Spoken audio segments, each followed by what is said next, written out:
नमस्कार दोस्तों आज हम बात करेंगे पीएफ का जो पैसा है। ईपीएस 95 की सबसे बड़ी अपडेट दोस्तों आ गई है।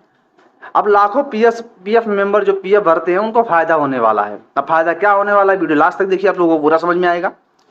पीएफ ऑफिस के लिए नए सर्कुलर के अनुसार अब 6 महीनों से कम अवधि के काम पर भी पेंशन मिलेगी। यह नियम पुरानी सेवाओं को क्लब करने, पेंशन की गणना महीनों के आधार पर करने और पारदर्शिता बढ़ाने में मदद करेगा, जिससे लाखों पीएफ ईपीएस मेंबर्स को आर्थिक सुरक्षा भी मिलेगी।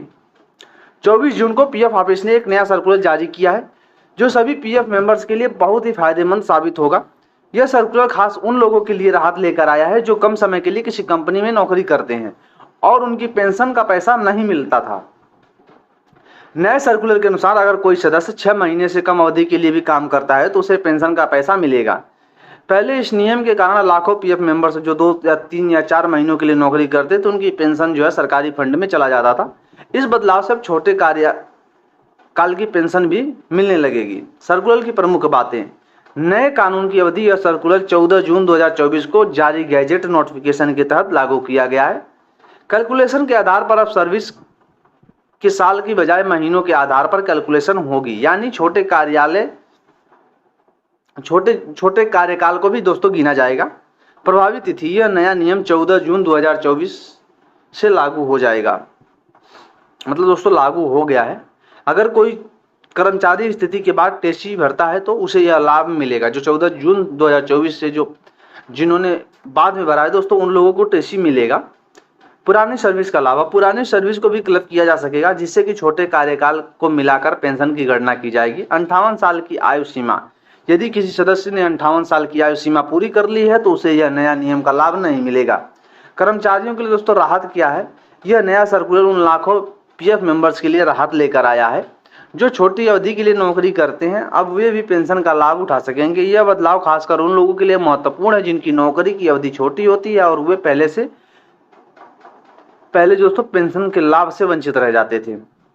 पीएफ ऑफिस के नए सर्कुलर के फायदे क्या हैं? पीएफ ऑफिस द्वारा जारी किया गया यह नया सर्कुलर महत्वपूर्ण फायदे लेकर आया है।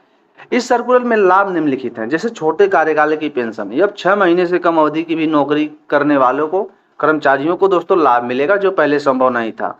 यह नियम उन कर्मचारियों के लिए विशेष रूप से लाभकारी है जो अस्थायी या अल्पकालिक नौकरी में कार्यरत रहते हैं।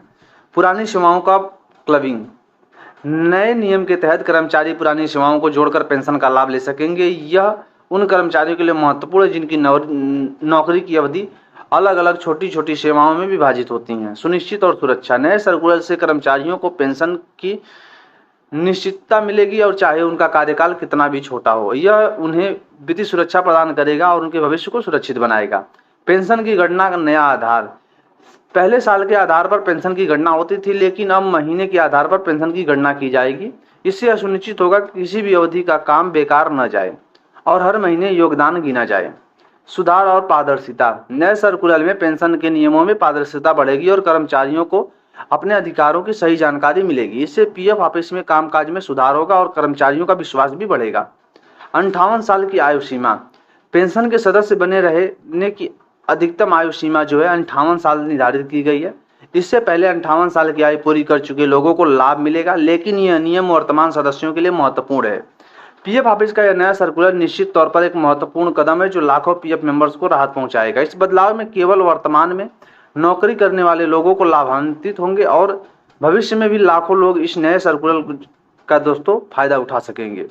आपको यह जानकारी कैसी लगी कृपया कमेंट करके दोस्तों जरूर बताएं, हमें पता चले कि हम दोस्तों जानकारी जो आप लोगों को साझा करते हैं वो समझ में आई या नहीं समझ में आई। दोस्तों अगर नहीं समझ में आई तो कुछ कमेंट है तो कमेंट करिए, उसका आंसर दोस्तों तुरंत दिया जाएगा। चलिए दोस्तों मिलते हैं नई वीडियो में, तब तक के लिए थैंक यू।